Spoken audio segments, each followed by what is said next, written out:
where we are. The Senate Majority Leader of the West Virginia State Senate is Ryan Ferns, a Republican from Ohio County. He joins us on Metro News Talk Line. Senator, good morning. How are you, sir? Hope you had a blessed weekend, and thanks for coming on today. Thank you, Hoppy. I'm doing well. How are you? I'm well, thank you. So, Ryan, where are we? Where are we? Well, that's a good question. Hoppy, I think that the legislature is in the same position we have been all along. We said from the beginning that we were going to pass a responsible budget that reined in government spending and took West Virginia in a new direction. And we were eager to pass tax reform. We did both of those things, and we did them both within the completion of the legislative session. So, the governor obviously put on his show during his veto. And, the only thing I can say is that I'm hopeful that the governor will begin to adopt some of our plans for tax reform. I think that's the only opportunity we have for compromise in this deal. Well, it seems to me that after all of last week, I understand at least that the Senate President, Mitch Carmichael, has reached out to the governor, or at least the governor's office, and said, let's talk. I believe there have also been communications between the House Speaker, Tim Armstead, the governor's office saying, let's talk. So are we to the point, I don't know if you're privy to all that, but I just wonder if we're to the point where that the principals can sit down and go, okay, the House and Senate have passed a budget. The governor doesn't like the budget. He vetoed it. Now let's talk. I mean, are we at that point, do you think? I think so. You're right. I haven't been a part of all of those conversations. I have talked to our Senate president a little bit this week, but I think he's been more active in those discussions than I have. But I think that he's hopeful, as I said, that the governor will be willing to adopt some of our ideas as it pertains to tax reform. I think that's our best hope for a compromise at this point. Well, the governor did say Thursday when he vetoed the budget and had the whole cow pie thing, he did say he was very complimentary of Mitch Carmichael. And he talked about the willingness to get a deal and the framework that was discussed with the Senate leader and with the governor in the final hours was about a couple of things. It was about raising the consumer sales tax. It was about putting a small B&O tax in place. But it was also about scaling down the state income tax, which is what the Senate has talked about for a long time. So is that the framework where, in your opinion, these discussions should begin? I believe so. And I think that is where they begun in the final hours of the legislative session. It's unfortunate that we weren't able to have those discussions from the beginning. And I think, if a lot of the back and forth had been avoided early on in the session, rather than waiting till the last couple of days or the final hours, I think we probably could have reach a compromise sooner. But yeah, I think you're correct. I think that's where we're at, and I think that's what the framework will look like. But here's a problem with that, Ryan, is that the majority in the House of Delegates, at least the way things are now, and you know this, is very much against any sort of tax increase, consumer sales, B&O tax, anything like that. That just to them is a non-starter, even if it is accompanied by a lowering of the state income tax. So what is the way forward if that is, in fact, the House position? Well, to say that the House is completely opposed to any sort of tax increase, I don't know that's completely accurate. Earlier in the session, they had passed out their own tax plan that I think they referred to as tax reform, but it contained several tax increases in it. I think that their approach to tax reform has been a little different than ours. But I've heard from some of the members of the House. I haven't spoken to the Speaker this week, but I've heard from some of the other members that I think that they believe that the direction that we're going is something that they can get on board with.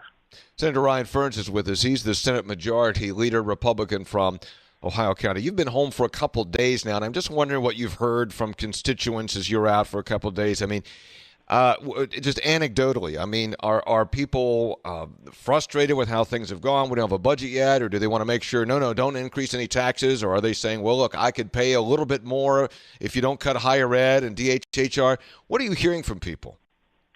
Hoppy, to be honest with you, the thing that I hear over and over and over again is that they appreciate that we have made an attempt to pass a responsible, balanced budget without raising taxes. I think everyone that I've talked to feels like they are taxed enough and that tax increases are not something that we should consider under any circumstance.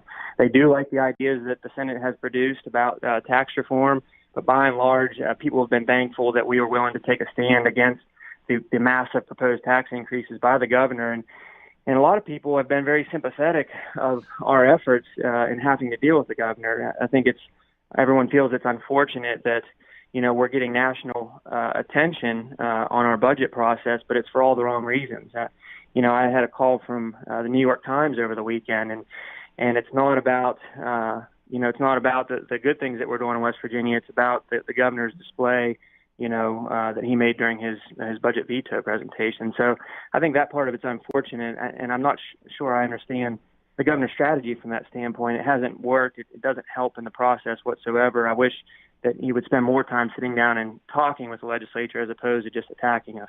Well, I thought, and I said this Friday in a candid interview with the governor, I thought that some of the things he's done, I do think that raised the profile of the budget discussions. I think if you're talking about a mayonnaise sandwich or a nothing burger, I think that's pretty innocent, and it's just sort of part of the political give and take. And I know you've been back and forth with the governor on a couple things.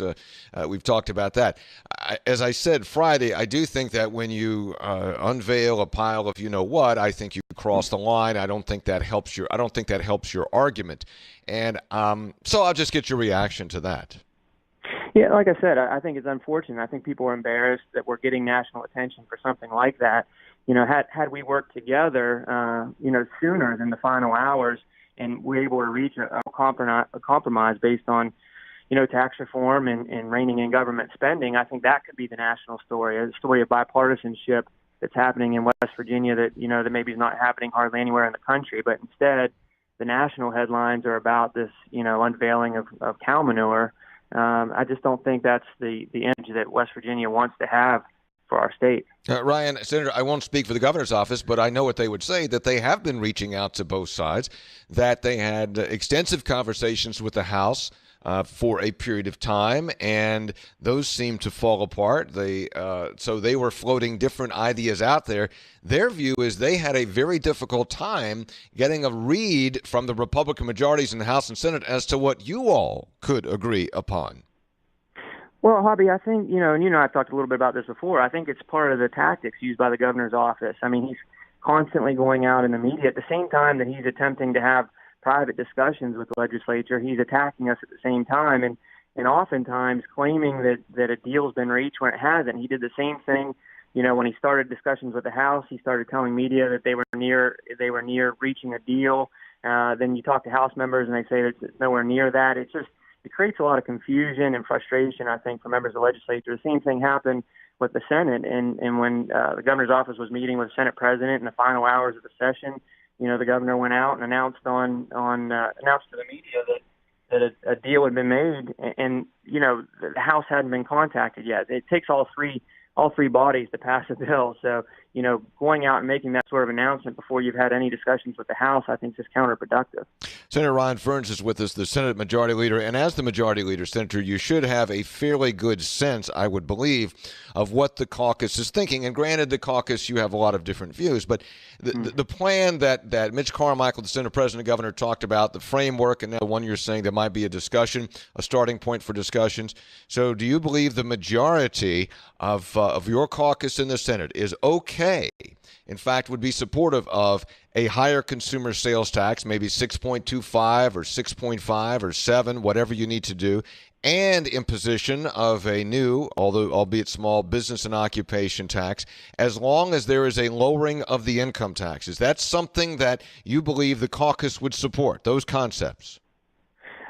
I think that the B&O tax is probably not the best direction. I think that, we're going to have to make some sort of compromise somewhere as it pertains to raising revenue beyond just the sales tax. I think that, I know the governor sort of dug in on that. He got, the State Chamber of Commerce to support that concept.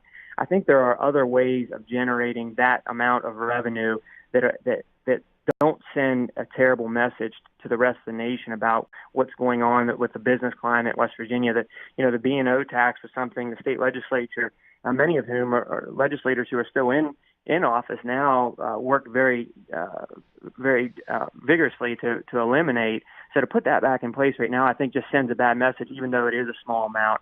I think that our caucus would be willing to compromise on some revenue enhancement. I don't think that one is the best course. What do you think the best one would be then? There's a number of different options. I think that we could actually do a little more as it pertains to broadening the sales tax base, eliminating some of the loopholes with the exemptions on sales tax. I think that the governor's B&O tax raised about $45 million, they said. There are just better ways to come up with that amount of revenue, I think. Will the House, the Senate, and the governor agree on a spending plan before July 1st? Oh, I think that, without question, I think we will for sure.